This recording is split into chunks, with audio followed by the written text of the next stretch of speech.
poussé, hein, mais par contre je ferai la présentation en français bien sûr. Si vous avez des questions, vous me coupez pendant la conférence, puisqu'on va aborder des points qui des fois changent totalement de sujet. Donc n'hésitez pas en plein milieu à me couper. Et à m'appeler si je ne vous vois pas. Donc on va d'abord commencer par parler de la base. Donc au niveau réseau, quand vous allez faire un scan, ça va se baser donc sur des sockets, hein, ça je vais rien vous apprendre. En revanche, il y a un point particulier, c'est les raw sockets. Donc les raw sockets, c'est des sockets qui vont vous permettre de travailler avec les couches 4, principalement 3 et 4 du modèle OSI. Et donc vous allez pouvoir modifier les entêtes et le contenu manuellement pour faire des choses intéressantes. Donc j'ai remis un petit schéma à l'écran pour que vous ayez un petit rappel pour ceux qui auraient oublié. Donc comme je viens de le dire, c'est niveau couche 3 et 4 que vous allez pouvoir faire des modifications, à savoir que vous allez pouvoir descendre jusque niveau 2 comme on peut le voir, et donc ça va être surtout pour traiter au niveau TCP/IP, et donc des protocoles de routage ou des choses comme ça, comme les exemples que je vous ai mis à l'écran. Donc le principal objectif, c'est de créer des sockets TCP/UDP qui sont maison, qui sont inhabituels, qui sont un peu bizarres et qui vont permettre de tester différents comportements.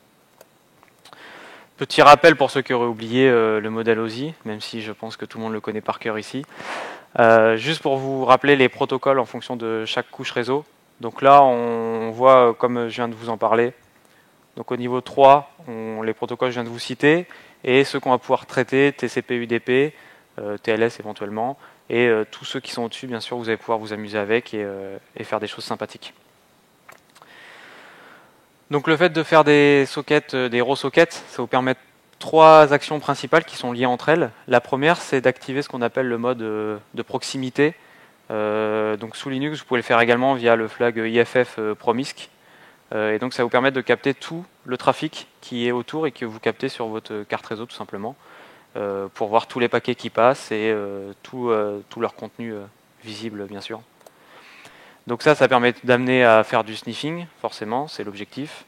Et donc, une fois que vous récupérez les paquets, vous pouvez faire ce que vous voulez avec, vous pouvez les retravailler, les renvoyer, et donc faire ce qu'on appelle de l'injection, tout simplement, pour faire différentes actions. Donc là, on voit l'exemple dans Nmap, mais derrière, on peut faire ce qu'on veut. Si vous voulez faire des actions de DDoS, nous c'est des recon en l'occurrence, du spoofing IP, toutes les actions un peu au niveau réseau que vous allez pouvoir faire maison, ça va se baser là-dessus et il va falloir utiliser ça au plus bas, même si quand vous utilisez un outil, c'est plus haut niveau. Il faut quand même savoir que ça se base sur ça derrière. Est-ce qu'il y a des questions sur la partie raw socket ou réseau de manière générale? Ok, nickel.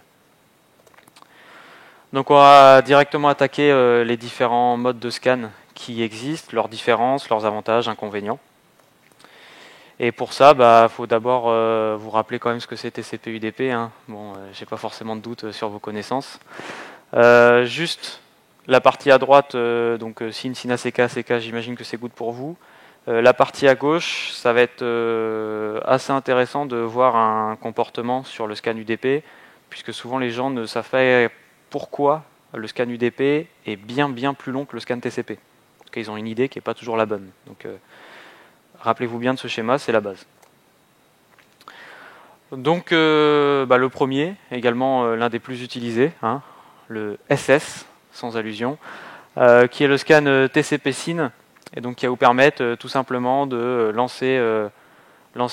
faire une initialisation d'une connexion TCP, et en fonction de si vous recevez un SYN ACK en réponse, c'est good, si vous recevez un reset, ça se base derrière sur les RFC.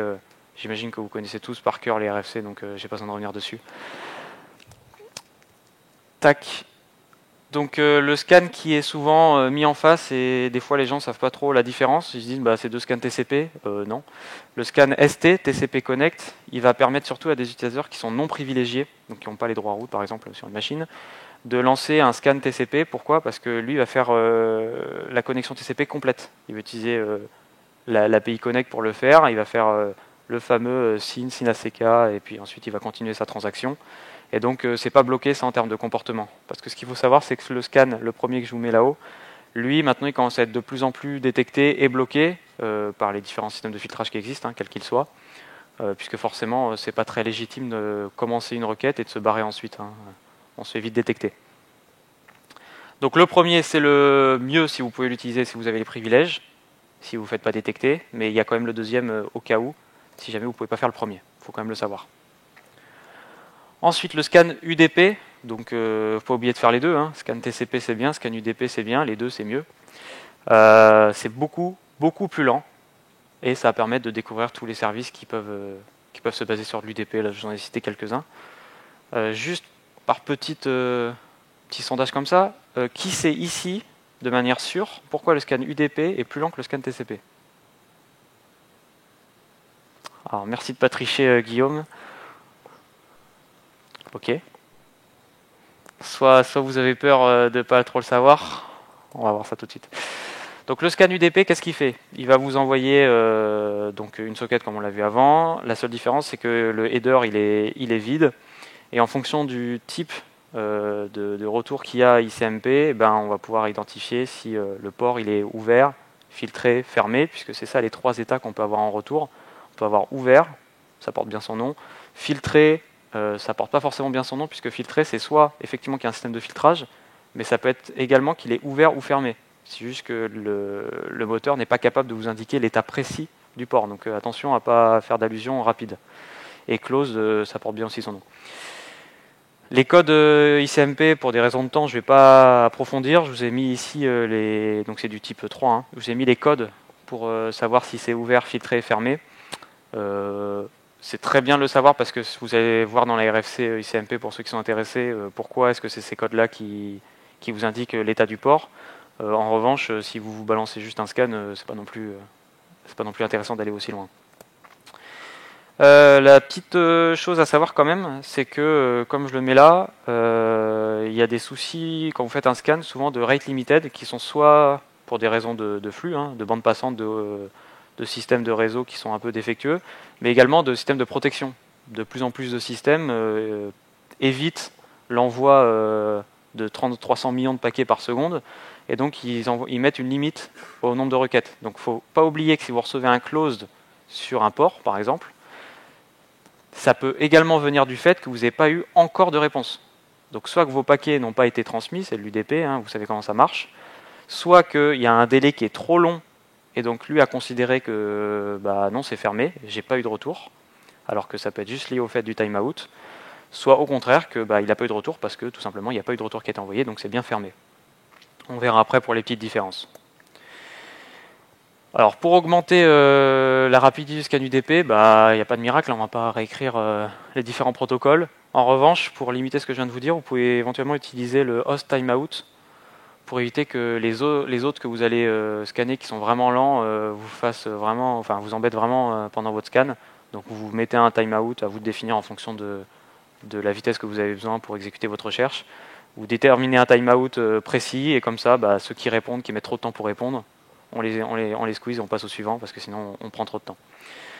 Pour répondre à la question du pourquoi le scan UDP est vraiment plus lent que le scan TCP, pour donner un ordre d'idée, si vous faites un scan UDP sur une machine qui est lente de base et peut-être un peu distante en termes de réseau, je parle, bah, ça peut vous prendre une journée, ça vous prendre une semaine, si vous scannez tous les ports bien sûr, hein, si vous scannez un port, ça vous prend une semaine, posez-vous des questions quand même avant, mais tout simplement parce qu'il va envoyer une flopée de chaînes de connexion.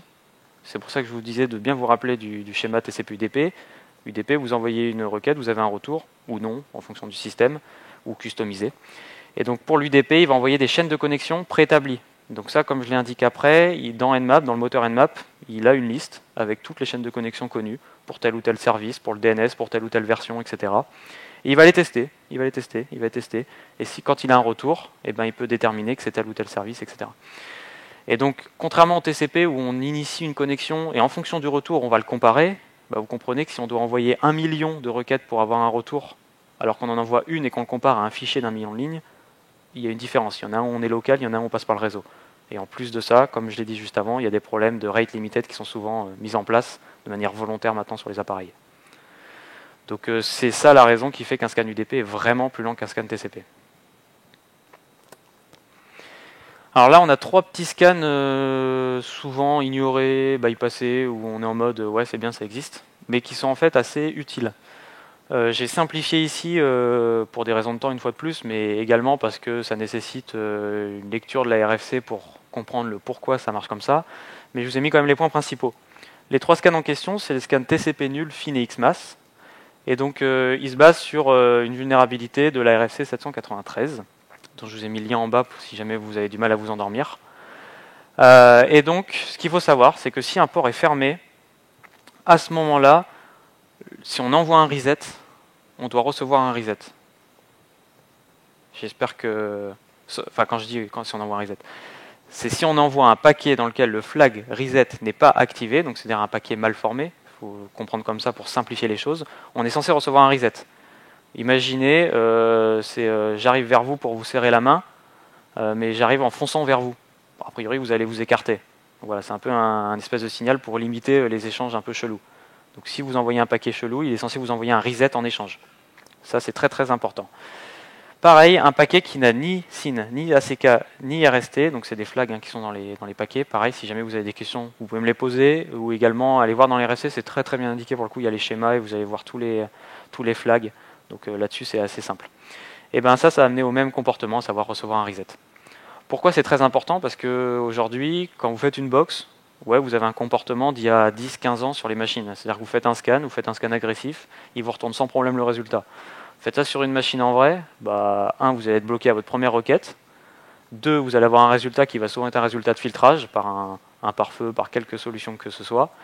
Et derrière, vous ne savez même plus comment scanner parce que vous connaissiez nmap-a et au-delà de ça, c'est tout. Donc si vous ne voulez pas vous embêter avec les SOCAT qu'on verra après, vous pouvez utiliser des petits arguments comme ça qui vous permettent de... Ça permet en fait de bypasser en quelque sorte les protections de filtrage, puisque derrière, c'est le pare-feu qui va vous indiquer si oui ou non il va bloquer. Et donc il va check de son côté si c'est good. Donc si de son côté, côté interne je parle, il a une réponse et que derrière le paquet lui est mal formé, il va vous renvoyer un retour, un reset, etc. Et donc vous saurez que c'est ouvert, que c'est fermé ou que c'est filtré.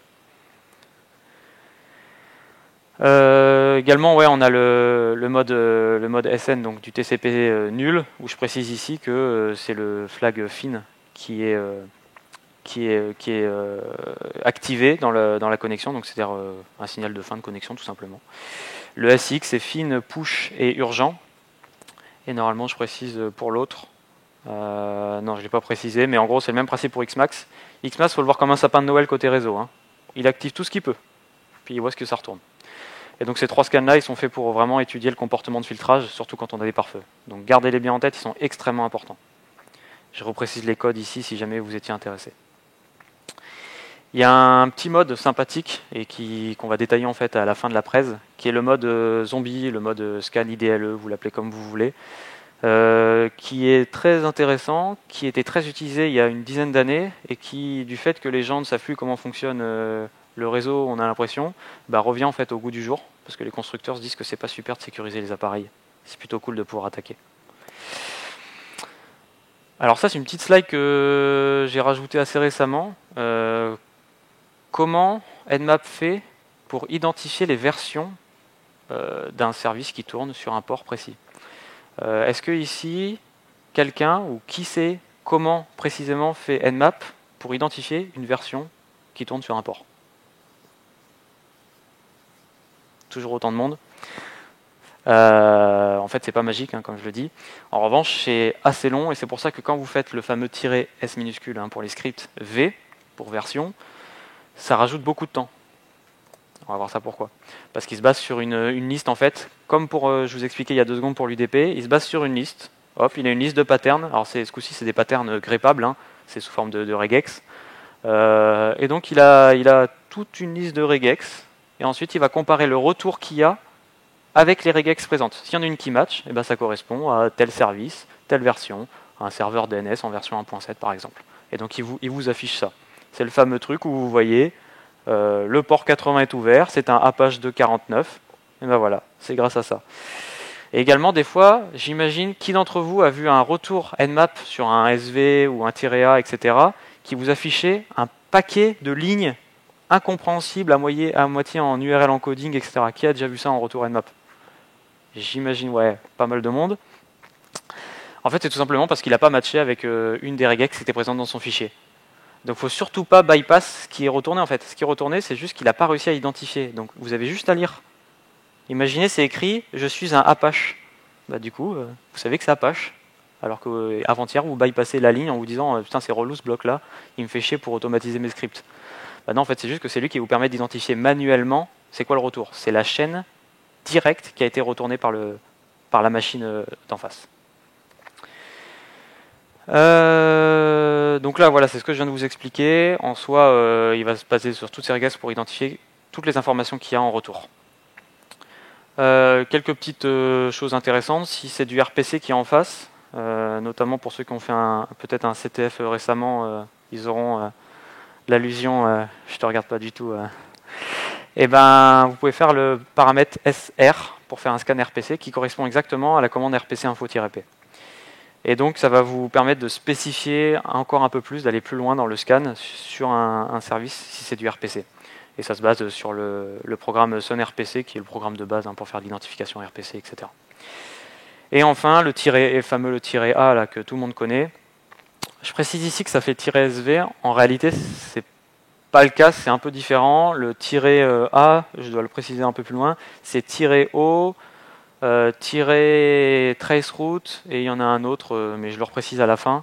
Il compile, et donc on l'appelle agressif parce qu'il comprend également un format agressif, tout simplement. C'est le nom du module, en plus des autres, qui va lui permettre d'envoyer plus de requêtes à la seconde, etc., avec les fameux "-T4", que souvent tout le monde utilise sans savoir à quoi correspond le 4. Enfin, en général, maintenant, ici, tout le monde le sait quand même, mais voilà, de 1, si vous faites vraiment du très très très sneaky, à du "-5 si vous êtes branché en Ethernet sur la machine, parce que sinon, vous allez vous faire dégager en 2 secondes. Donc là, je vous mets trois scans. Alors, je voulais vous faire une petite démo en live, mais si déjà on est pris par le temps, je commence à lancer un scan Nmap, on aura fini demain matin. Du coup, je vous mets 3 versions de comment vous pouvez faire une identification de version de manière très très simple. Le SV, vous le connaissez tous, en tout cas maintenant vous le connaissez tous, qui va être un script, donc c'est basé sur le moteur NSE, pour faire une identification de version, comme je viens de vous l'expliquer. À ça, vous pouvez rajouter, alors quand vous voyez 2 tirets se passer au niveau de l'écran, c'est juste que c'est du beamer, du LaTeX. Donc lui, quand il prend 2 tirets, il les colle, il fait juste un plus grand tiret. Donc pour éviter que vous vous fassiez avoir quand vous recopiez la commande, je vous ai mis espacé. Mais c'est 2 tirets collés, bien sûr. Donc vous pouvez rajouter un version intensity qui va en fait vous dire à quel point il va aller tester dans la liste chacune des regex. Imaginez un peu, pour faire très très simple, c'est comme si vous aviez une liste simple, une liste modérée, une liste complexe, de 1 à 9. Le version de base, je ne sais pas si je l'ai mis là, je crois que c'est 2. Bah si, j'ai dû mettre tout en bas. Quand vous faites un version light, et vous avez également le version bourrin qui est à 7 de mémoire. Ah bah tiens, j'ai tout mis là en bas pour les modes par défaut quand vous faites ce genre de scan. Donc là, vous pouvez préciser de 1 à 9 l'intensité que vous voulez mettre dans la recherche de version. N'oubliez pas que bien sûr, plus vous augmentez, plus c'est fiable, plus ça prend de temps. C'est comme d'habitude, c'est jamais gratuit. Et ici, je précise quand même un hold port. Petit aparté pour le hold port. Il est ici. Il y en a qui se sont fait avoir à balancer un scan en all ports et qu'ils ont vu dans l'entreprise afficher, en fait, se faire imprimer le résultat. C'est un peu con quand même de lancer un scan dans un réseau et qu'une imprimante se mette à scanner votre résultat. En discrétion, on a connu mieux. Donc n'oubliez pas que le all port le fait, donc excluez le port 9100 si c'est celui-là qui tourne, si jamais il est custom, je suis désolé pour vous. Et enfin, on peut mettre un mode très sneaky en mettant un version light en plus du SV. Donc là, c'est vous voulez avoir des informations de version, mais pas non plus passer pour un bourrin et vous faire bloquer par tout ce qui passe. Voilà pour les trois modes. Est-ce que sur la partie version, il y a encore des questions, des interrogations? Je vais un peu vite, mais c'est par le temps. Ou est-ce que c'est good? Ok, pas de questions dans le chat non plus.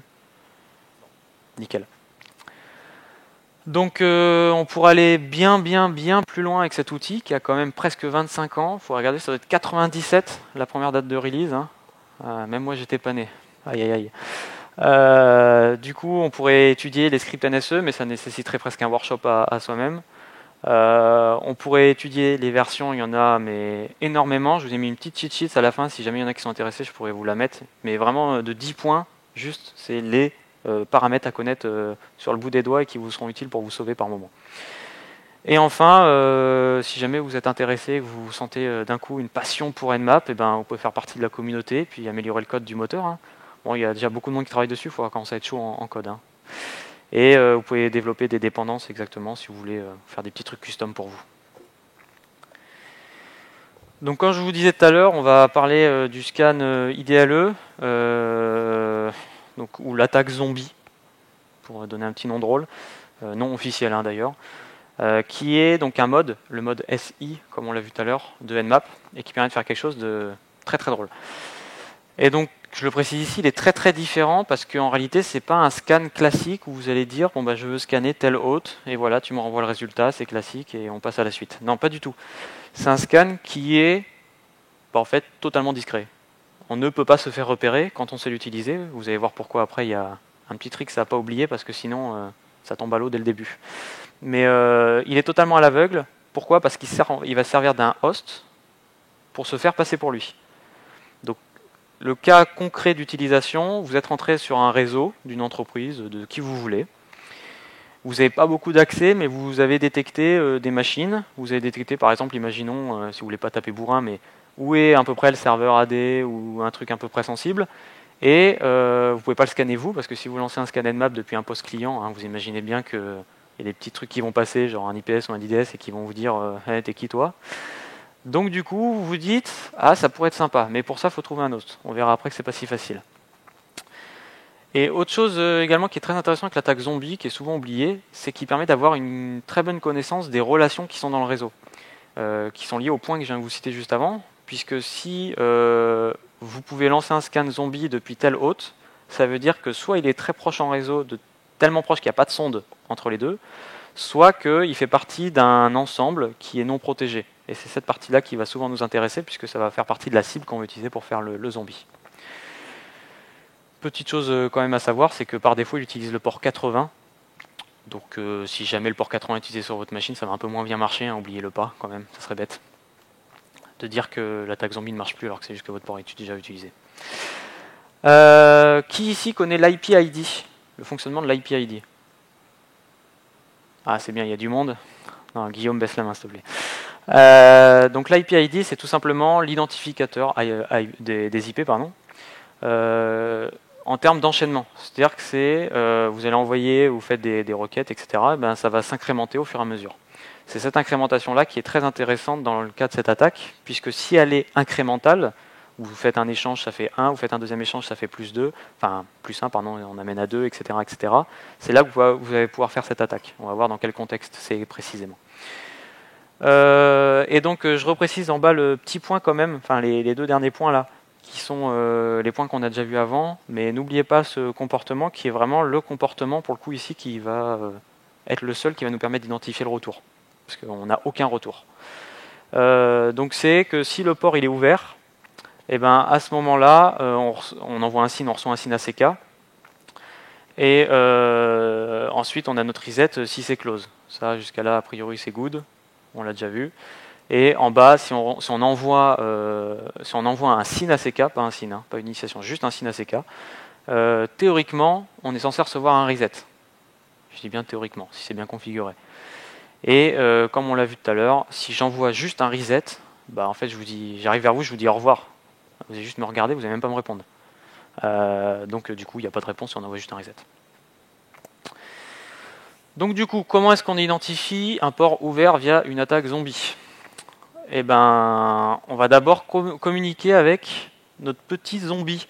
Ici, c'est représenté par une imprimante parce qu'en fait, on passe quasiment toujours par une imprimante pour les simples et bonnes raisons, comme je disais tout à l'heure. C'est l'équipement réseau le moins sécurisé la plupart du temps. Et je ne ferai pas un sondage ici, mais qui a configuré une sonde IPS, IDS sur une imprimante? Je pense qu'on va pas être beaucoup, hein. Du coup, les constructeurs, pareil, ils s'emmerdent pas, ils font pas évoluer les softs qui sont derrière en termes de sécurité.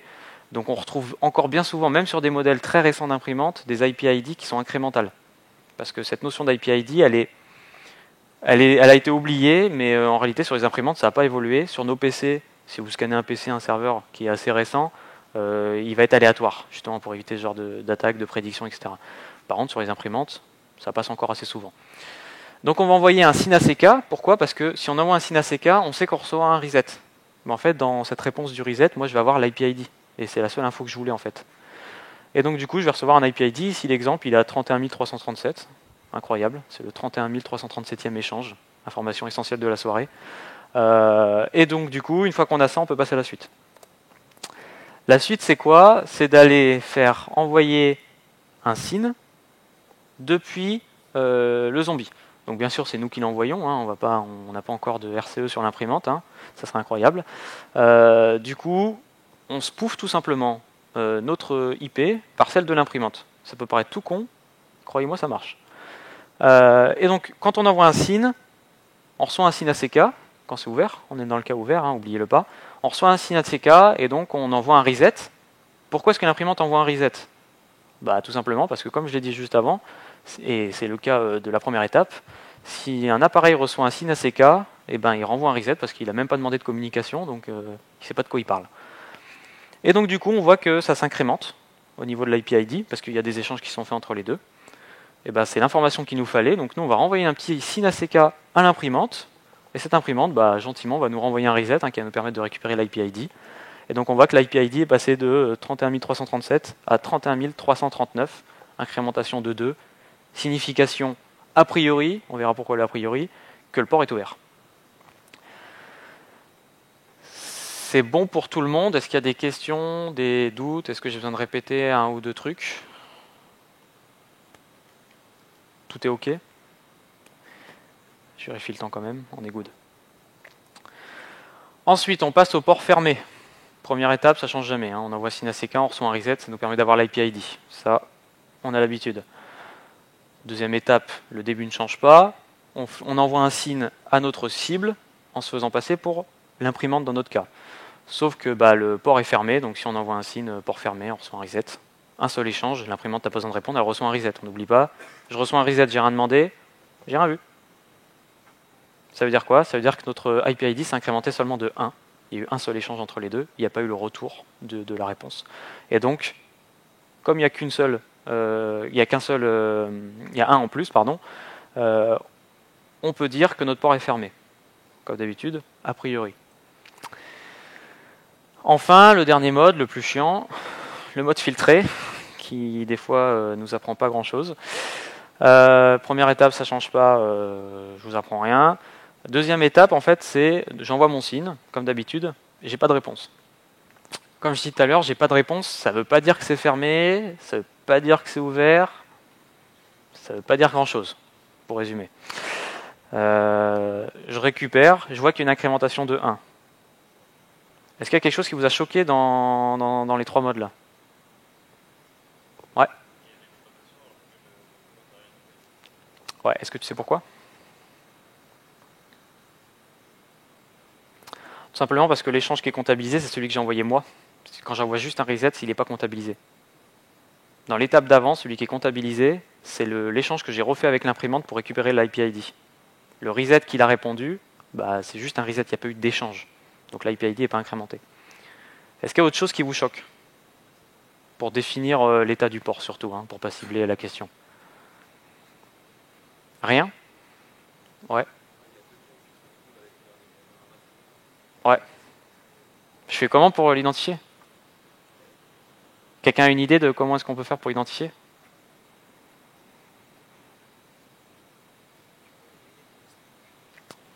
Ouais, pardon, ouais. Du coup, la question c'était, l'affirmation du coup, c'était on a effectivement un écart de 1 dans l'IP ID, que ça soit le mode fermé ou que ça soit le mode filtré.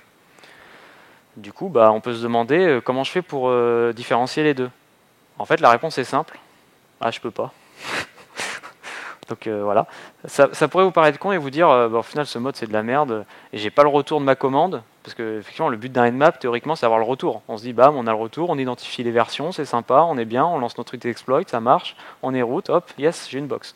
Bah oui, mais là, non, j'ai aucun retour, je peux pas identifier de version. Hein. Là, on oublie totalement, j'ai aucun retour de Nmap. Le retour, il est envoyé sur l'imprimante. On n'oublie pas, hein, le port 9100, il y en a aussi qui sont fait avoir là-dessus, hein, qui ont fait le retour, ils ont configuré sur le port 9100 et ça a imprimé le résultat. Hein. C'est toujours aussi drôle. Et ben, du coup, en fait, on peut pas, donc ça va nous afficher un filtered closed. Et c'est le fameux filtered close qu'on peut des fois voir et qui nous saoule et qui nous dit putain, bah, à un moment, dis-moi ce que c'est. Est-ce que c'est filter ou est-ce que c'est close? Il y a des cas où effectivement on ne peut pas le savoir. Mais le fait de savoir que c'est filter close est déjà un élément incroyable. On partait de rien. Et là, on sait qu'il n'est pas ouvert tout simplement. On sait qu'il y a soit un système de filtrage, soit un problème réseau, soit il est fermé. Donc on enlève quand même un cas très important, le cas du ouvert tout simplement. Donc du coup, ce qu'il faut retenir de cette attaque, c'est que c'est l'attaque la plus discrète qui peut exister, sauf dans un cas où ça devient l'attaque la moins discrète qui peut exister. Il faut également savoir que on peut, le mode est un peu bizarre, hein, on ne va pas se cacher, mais on peut activer avec un -D le retour d'information. Bon, on imagine bien que si on récupère l'information, c'est que le serveur nous a répondu à nous, hein, donc tout de suite on est un peu moins discret. Donc, mais c'est possible si jamais vous vouliez vous entraîner à le faire chez vous et puis que vous vouliez voir le retour, avec un -D hein, pour decoy, ouais, je l'ai précisé quand même, vous pouvez le faire. Mais du coup, forcément, votre IP elle est un peu moins protégée. Et du coup, oui, autre point important de cette attaque, c'est que effectivement, on peut s'en servir pour faire de la découverte. Mais il y a un autre aspect qui a été utilisé il y a une dizaine d'années. En fait, les gens arrivaient et balançaient un scan zombie sur toutes les machines qui passaient. Ils utilisaient tous les zombies. Il se passait quoi? L'IPS disait « Ah, je bloque tout ». C'est con, hein, quand vos machines internes se bloquent elles-mêmes entre elles, c'est un peu con. Hein. Donc, du coup, ils ont mis des barrières quand même pour protéger. Faut savoir qu'il y a pas mal de systèmes maintenant qui font que ça bloque. Vous n'allez pas pouvoir lancer une attaque zombie depuis chez vous sur le réseau dans les Zimbabwe. Hein. Oubliez tout de suite, il y en a 2-3 qui vont bloquer au passage, avant même que vous arriviez. Mais je vais le préciser ça normalement juste après. Il y a quand même des désavantages, même si c'est drôle à faire. C'est très, très, très lent. Au moins aussi lent qu'un scan UDP. Pourquoi? Parce qu'il y a un intermédiaire en plus. Parce qu'en plus de ça, on est souvent sur des réseaux où la distance réseau est grande. Et donc, on est sur des trucs qui sont assez longs. Donc, il ne faut pas l'oublier quand même. Si vous êtes pressé, que vous avez 5 minutes pour accéder au serveur admin ou tout ce que vous voulez, lancez pas un scan. Hein, parce que déjà, quand vous allez le lancer, vous allez vous tromper, vous allez oublier un paramètre. Comme je viens de le dire, il y a pas mal de filtrage en entrée et en sortie. Ce que je précise là, au niveau, surtout le egress filtering qui est gênant, puisque du coup, il va éviter le spoofing IP. Hein, vous imaginez bien qu'en 2021, ils ont quand même réfléchi à cette attaque qui date de 20 ans. Hein. Donc du coup, c'est intéressant dans un réseau en local. Si vous êtes en dehors du réseau, oubliez ce genre d'attaque, ça passera jamais. Troisième point qui est également un inconvénient, c'est le fait que faut le trouver ce zombie. Et le trouver, c'est pas toujours facile. Soit vous n'avez pas l'information de l'IP de l'imprimante, hein, ce qui est souvent le cas, à moins que vous ayez un mappage complet du réseau, mais à ce moment-là, pas forcément l'attaque la plus intéressante à faire. Et donc ça, on va voir qu'on peut le faire avec un -O. J'ai un doute sur le -O là, juste, il faudrait que je vérifie après. En gros, on peut rajouter un paramètre à Nmap au préalable pour venir scanner imaginons qu'on ait un pool d'IP qui pourrait nous correspondre, qui sont des machines, des vieilles machines, des imprimantes, etc. Et on va lancer ce genre de scan et ça va faire en fait 6 ou 8, j'ai le doute, 6 ou 8 échanges en affichant l'IP ID. Et donc là, on a l'information, est-ce que l'IP ID est prédictible, pardon. Et donc on peut choisir ensuite notre meilleur zombie, celui qui répond le plus vite et qui a un IP ID prédictible. Forcément, le dernier point, comme je le disais tout à l'heure, déjà que c'est lent, mais il faut absolument avoir une latence réseau très faible entre vous, le zombie et la cible. Parce que sinon, non seulement vous avez un temps d'exécution qui est très lent, mais en plus de ça, vous allez vous taper des timeouts énormes et vous n'aurez pas de retour, ça va bugger, vous allez vous dire putain, il est fermé, non, il était ouvert, c'est con. Donc ça, faut pas l'oublier. En pratique, donc c'est là où on va voir si c'était bien ça. C'est là où on va voir du coup comment trouver notre zombie. Et première chose à faire, trouver une machine qui soit proche en termes de réseau. Deuxième chose, utiliser des scripts du moteur NSE. Là, j'en cite un IPID-sec, il porte bien son nom, qui va permettre, donc du coup c'était 6, pas 8, qui va permettre de faire 6 échanges pour savoir si l'IPID est prédictible sur votre zombie. Et enfin, vous allez faire une petite identification de version, d'OS, etc. Sur votre machine pour avoir quand même des informations supplémentaires, parce que utiliser un serveur AD comme zombie, c'est pas ouf. Hein.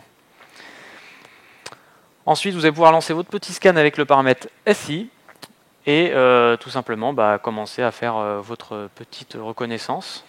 Et là, c'est là que je précise le petit paramètre à ne pas oublier et que beaucoup, honnêtement, 75% des gens qui tentent ce genre d'attaque l'oublient. C'est le petit "-p majuscule n" pour éviter le ping de départ. Pourquoi? Parce qu'en fait, le ping que vous avez lancé au départ, il va pinguer depuis votre PC votre cible. Donc, vous voulez être totalement discret, passer par un zombie pour accéder à votre cible.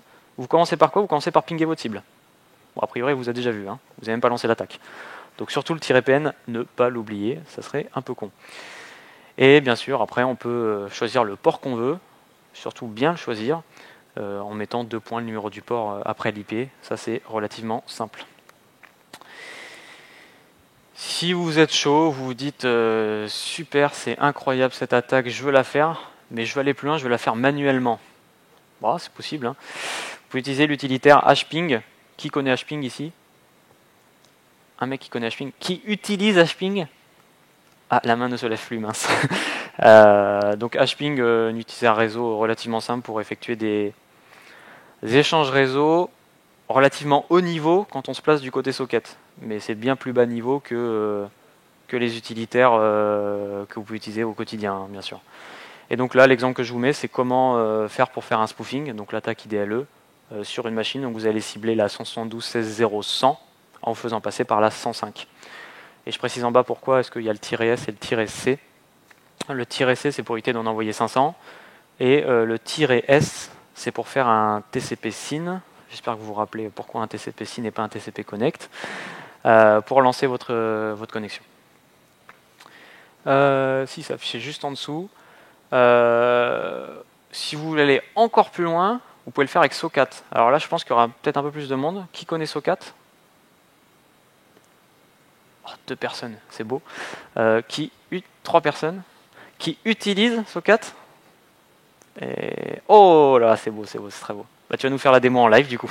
Non, je rigole. Du coup, pour utiliser SOCAT, pour ceux qui ne connaissent pas déjà, SOCAT, c'est un utilitaire qui va permettre de forger vos requêtes, vos sockets. Donc vous allez faire manuellement. C'est très utilisé en pentest.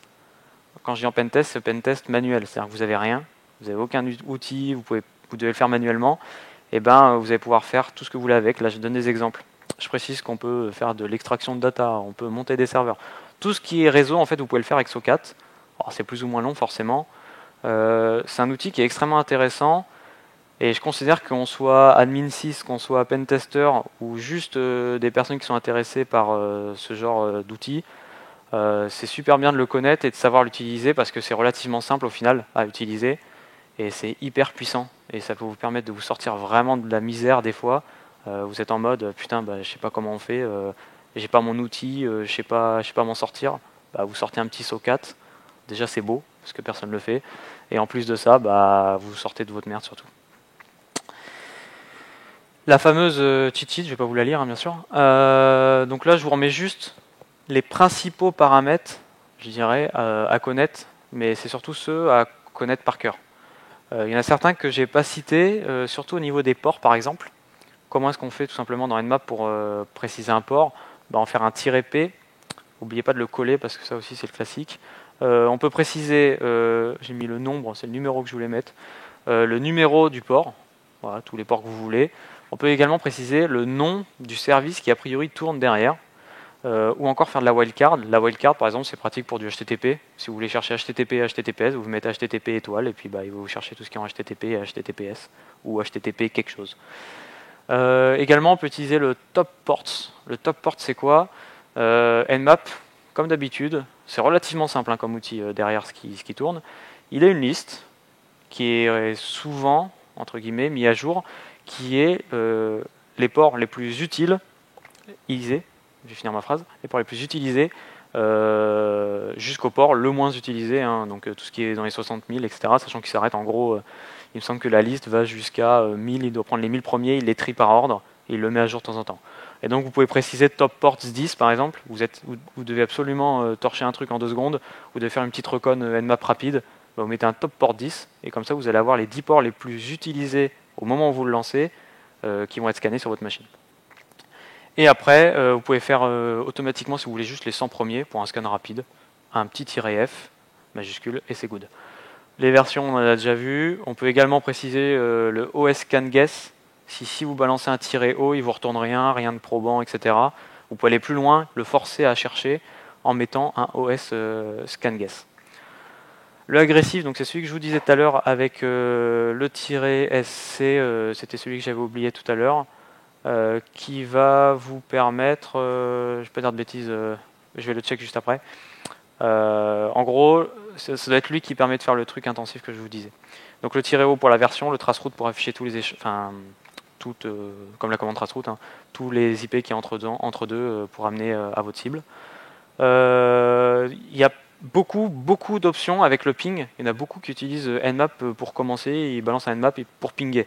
Donc c'est totalement possible. On peut pinguer tout ce que vous voulez. Hein. Les pings, des modes de ping dans Nmap, il en existe 1 milliard. Donc vous pouvez vous amuser. Également, on peut utiliser vos propres serveurs DNS. Ça, c'est souvent utile quand même.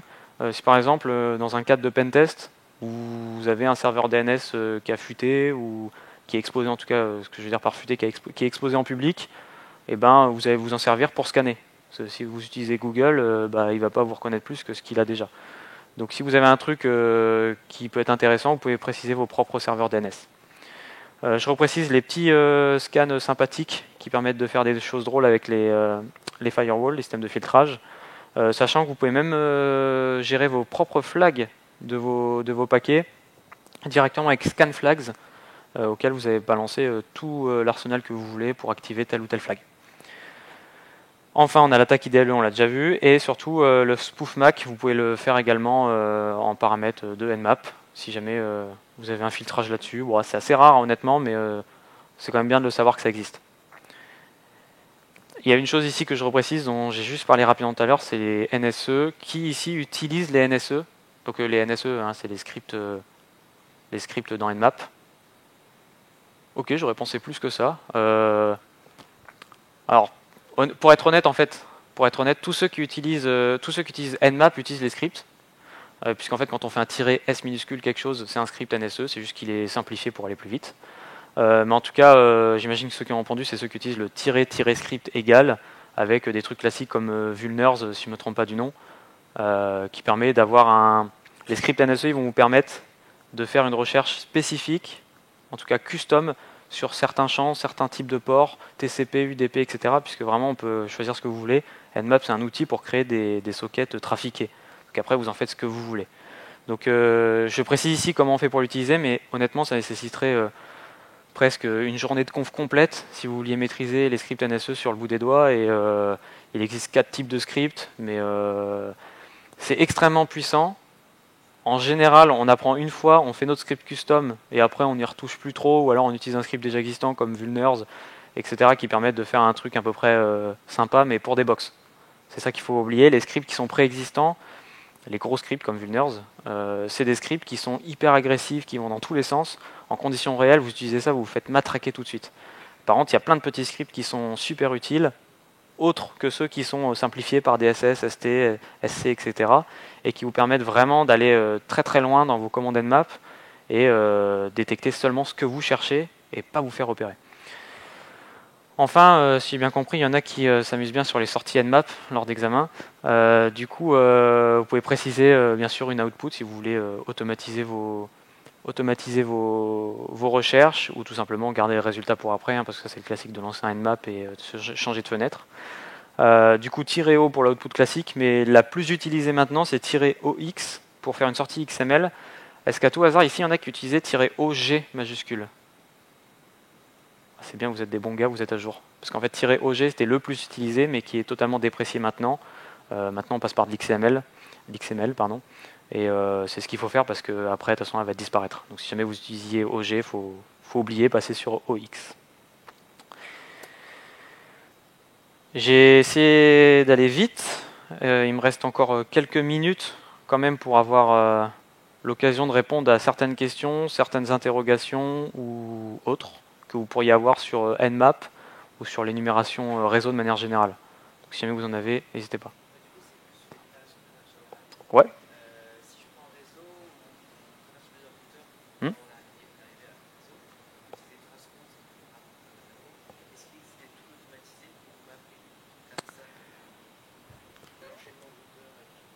Ouais, quand tu dis automatiser, c'est derrière faire la recon sur chacun des routeurs ou pour savoir par où on passe pour aller à notre cible? Bah ouais, pour automatiser le réseau qui est autour de nous vers notre cible, il en existe plein sur GitHub. C'est honnêtement tous les mêmes en fait en réalité. Et quand tu les utilises, en fait, tu te rends compte qu'avec Traceroute, tu avais toutes les informations que tu voulais. Donc, vaut mieux partir. Je pourrais t'en donner un ou deux, j'en ai deux de côté que je me sers de temps en temps, parce qu'on est tous feignants au moins un jour dans l'année. Donc, je pourrais t'en donner un ou deux qui sont sympathiques, qui te font juste des beaux prints. Hein, faut dire ce qui est, c'est juste des beaux prints en sortie, parce qu'au final, l'information qui est derrière, c'est une information que tu peux refaire toi-même. Donc, la seule chose que je peux conseiller, mais tu le sais déjà, c'est de scripter ses propres tools pour qu'ils fassent exactement ce qu'on veut. J'espère que je réponds à ta question. Parfait. Est-ce qu'il y a d'autres questions en physique ou dans le chat? J'en avais une, mais elle a déjà été répondue, je pense. C'était quoi? Comment on a récupéré l'IP de la machine zombie pour en faire le script? Ouais, alors je peux répéter si jamais au cas où il avait encore la question en tête. Donc pour récupérer l'IP du zombie dans le cas de l'attaque IDLE, première chose à faire, donc forcément on a un premier mapping à faire, réseau général. Mais un mapping, quand je dis un mapping, c'est pas un mapping bourrin. Parce que sinon vous allez déjà récupérer des informations sur vos serveurs. Imaginons un serveur AD qui est notre cible finale. Vous avez déjà le ping et vous faire repérer dès le début. Donc, et puis de toute façon, ça va être bloqué dans tout le réseau. Donc ce qu'on fait en général, c'est qu'on prend une machine qui est très proche de nous, dans le sous-réseau. Le mieux, c'est d'aller vraiment dans des slash 24 si possible, pour pas aller taper des trucs un peu trop larges. Donc on va chercher une machine qui est très proche de nous, et en étant au fur et à mesure. Parce que quand on arrive sur un réseau, sauf si le réseau est vraiment pourri, mais ça c'est encore une autre question, mais on arrive sur un truc, soit dans des DMZ, dans des trucs voilà, qui sont a priori sécures. Donc du coup on va élargir autour de nous. Pour élargir, on va balancer les paramètres et le script NSE qu'on a vu tout à l'heure avec l'IPID sec. Et dès qu'il y en a un qui répond et qu'il y a un IPID qui est prédictible, eh ben on l'utilise. Également, il y a parce que les admins ici, ces réseaux sont comme nous, c'est-à-dire des feignants. Souvent, ils utilisent des emplacements réseau pour les imprimantes, un peu comme on fait avec les gâteaux par exemple. Et donc, on peut également cibler en priorité ce genre de range d'IP pour essayer de trouver une imprimante, dans le cas d'une imprimante. Mais n'oubliez pas que l'attaque zombie, vous pouvez faire avec ce que vous voulez. Juste, c'est les imprimantes les plus sensibles pour jouer le rôle de zombie, parce que c'est celles qui ont le plus souvent un IPID prédictible. Voilà. Pas d'autres interrogations particulières? Parfait. Dans ce cas, je vais laisser la main à mon cher collègue.